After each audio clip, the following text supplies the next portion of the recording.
Peace and black power. Welcome to another edition of Baba TV. Street consciousness. Back out here on the road. And my beloved Boston Bean in the house. We in Roxbury today. King Selassie. Yes, fire it up, burn down Babylon. Good power and a sound. Jamarhl Babylon right now. Fire. King Rastafari. Yeah, man, it's a defender blazing the fire upon the wicked vampire. Them hot. The truth is revealing. The truth is the healing. Prophecies unfolding. Judgment time is approaching. We here in the Bean today with Big Bad Sankofa, my big brother. First time I actually been to Boston where it wasn't cold. It feels good out here. It's lit. We out here in Boston today and just documenting the rich culture and history of, and it's a lot. I've been hearing some stuff I didn't even, I need to start studying more because Boston has a rich history and was actually the first to do a lot of things and a lot of people don't know. So we'll be documenting. We will be documenting with the help of those who are from here.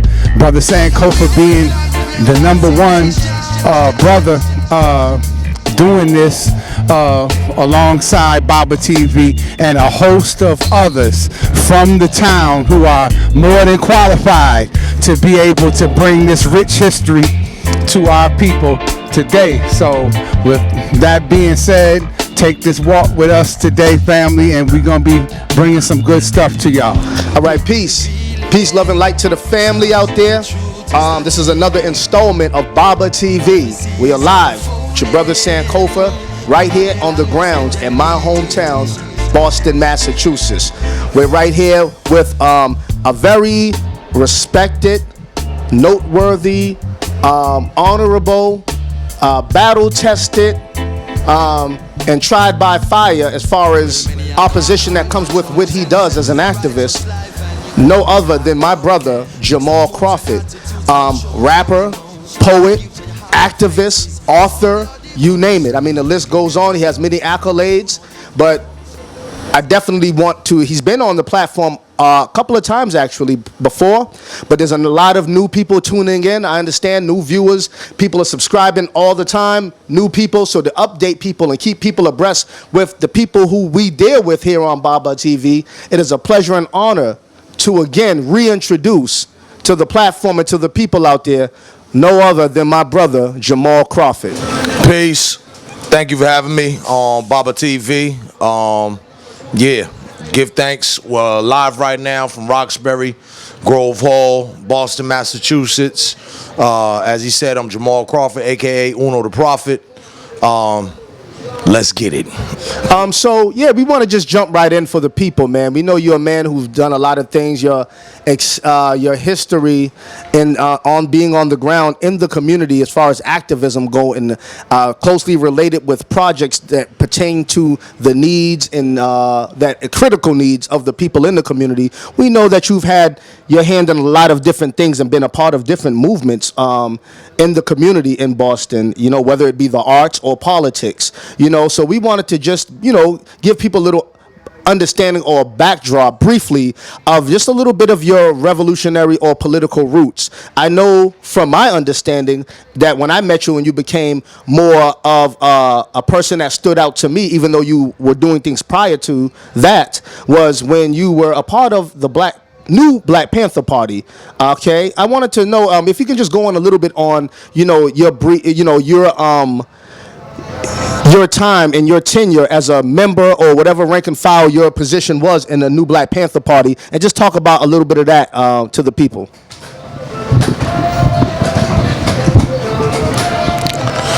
All right, so my time in the new Black Panther Party, Malik Zulu Shabazz, Attorney Malik Zulu Shabazz, who was then the national chairman, came to Boston in 2002 it was. And I was working security for the event. And at the end of the talk that he gave, you know, he was asking people if they felt as though that there was a need for new Black Panthers in the area. Everybody says, yeah, you know, yeah, we want to start a chapter here. So he began that work, and afterwards, secured a, last minute, location, which was the Dudley Library. And I was one of the folks who was tasked with, well, let's see how many people we can get here. You know, we got about, whatever it was, hour and a half before, the end of that meeting. And then, okay, we're going to meet up at the Dudley Library in an hour and a half. Y'all go see who you can get. And so I went out there and, did my thug thizzle and was able to actually get some people who were there at the time. And, we had an impromptu meeting at the time. And then the question became, well, if we're going to do the new Black Panther Party thing here, who would be a chairman? And there were a couple of people who said, them and whatever. So I think it was maybe 2 or 3 different people, of whom a lot of people there was like, we think Jamarhl. So long story short, at the end of the day, the decision was made and I became the Boston chapter chairman from that day forth. Now, speeding up the story, after being the Boston chapter chairman and then, a job being to recruit, well, we're here in Boston, so, Providence is very close to here and, Connecticut and, da-da-da-da. So it soon became that I became the New England regional representative. And my job was to kind of cultivate this New England area. Then also too, because of my hip hop thing, then I also became the hip hop ambassador, right? And then later on, also became the National Minister of Information. Dealing more with the data, the technology, website, graphics, and being on point on all things information. So that was basically it. And I served from 2010 until 2002, until 2010, when I resigned. So that's basically my tenure in the New Black Panther Party. And the only thing I add to that is, obviously, I came to that because of my relationship previously with members who were original Black Panthers, or original members of the Black Liberation Army, or original members of the Mau Mau and all this. So that my entire me growing up here in Boston and the merger between the Black Arts movement and the Black Power movement, so that, it went from, all this stuff where you're talking about, jazz and poetry and black theater and filmmaking and all that, where all of those things was very close to the Black Power movement. So as I said, Black Arts, Black Power, that's what I grew up with. Elmer Lewis School, for those who don't know, look it up, a Boston tradition. Everything else, the Panthers who had the free schools up here and everything else. So it all happened here too. I was a child of that. So then as an adult, certainly it was easier for me to say, oh, I know that. That looks familiar. I rock with that. That's cool. Let me get with that and see what I could add in. So that's basically what I did on that. Very informative. I understand you're an author too, a couple of books. I'm definitely going to check them out before I leave, because I know that your mind is very prolific. So I definitely want to check out your books, man, get a lot more insight on the topics, matters that I've seen on the books. You want to, anything you want to promote the book, how the people can get it? Or, yeah, definitely let the people know how they can purchase your book or what website they can go to. So absolutely, I'm easy to find. My name is Jamarhl Crawford, Jamarhl. Last name Crawford, as in my ranch in Texas. That's a joke for the George Bush people. For the George Bush people in the back. Yeah, they don't get that, but they don't get it. But that's good. It's good stuff. Good material. Check me out. I also do comedy on Wednesdays. No. But yeah, so for real though, I'm easy to find. Jamarhl Crawford, the name. My rap name is Uno the Prophet, UNO, which a lot of people think stands for number 1 or something. It doesn't. It stands for undeniably Nubian outspoken. So Uno the Prophet. You could find me like that with the hip hop stuff. For my books, you can find them if you look my name up, Amazon. I don't even know if Barnes & Nobles is still a thing, but they used to sell them there. But yeah, certainly Amazon, you can find me, or my own websites under my own name, JamarhlCrawford.com or UnoTheProphet.com, or, YouTube, anywhere you would find anybody, plug me in, and you'll get there one way or the other. You know what I mean? In terms of the books, the first book was called Prophecy, Reflections on Life and Love from a Black Perspective. I put that out in 1996. My second book, put out in 2008, Prophecy, Exemption, and Redemption. Both of those are collections of poetry, short stories, essays, interviews. I've interviewed, folks from like The Last Poets, or, Chuck D, Wise Intelligent, and then I transcribe those interviews, and, some of that's in the book as well. So it's recipes is in there, Yeah, exactly. We try to do something. So those books and my CDs, my first CD, which was really a audio cassette for the kids out there, an audio cassette, was called Prophetic Visions. And then the second one was called Beware of False Prophets.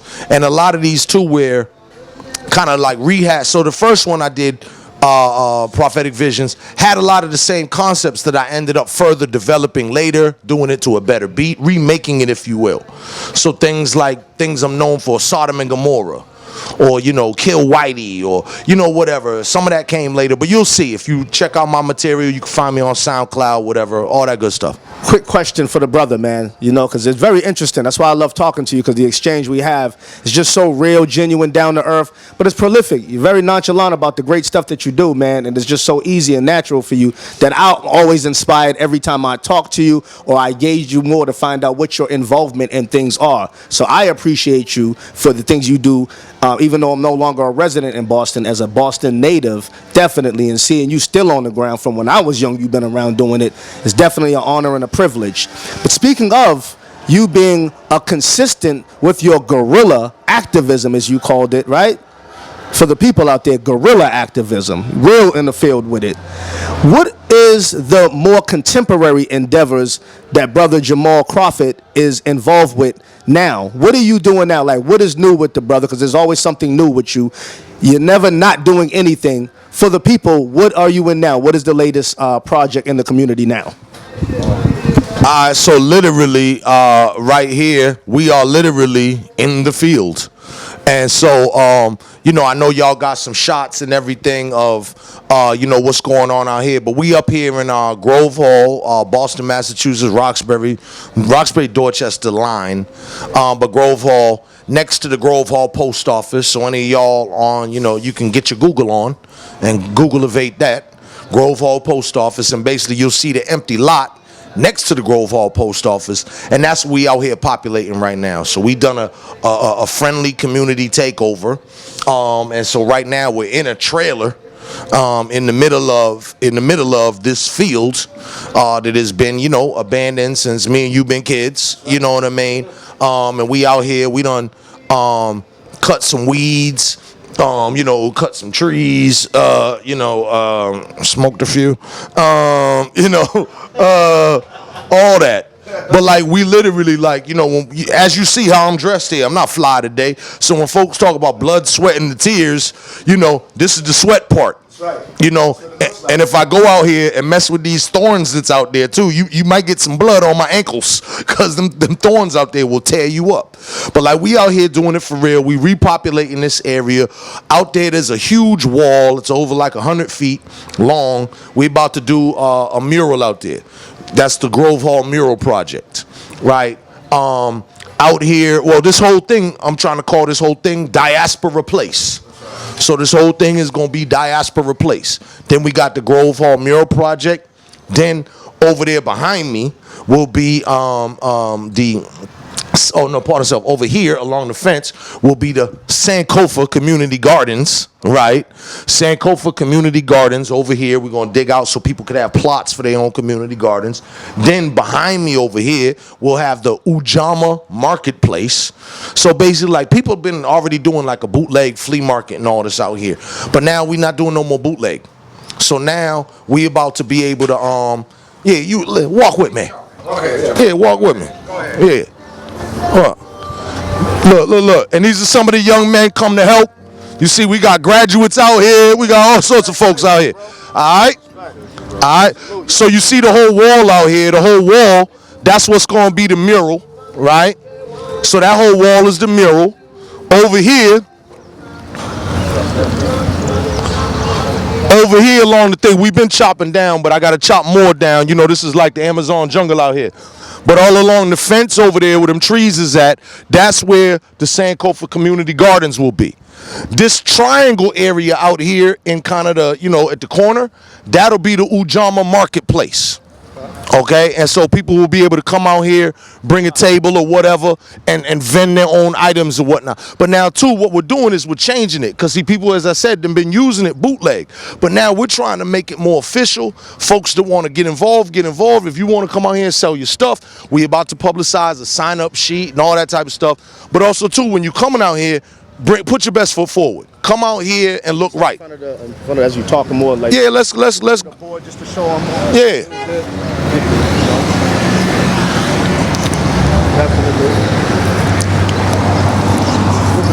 Needs too, man. Right. So right here, you know, when we talking about, you know, an agenda. Now, part of self too.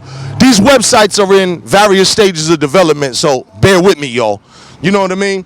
But first of all, the Blackstonian, that's the community newspaper I started. Actually, you know, first thing you do when you get with the Panther Party, you're supposed to start a community newspaper. I did, but I didn't want to call it the Boston Panther Times or whatever. So I tried to get a name that would be a little bit more, you know, right. So Blackstonian, Black Bostonian, right? Peace. How y'all doing?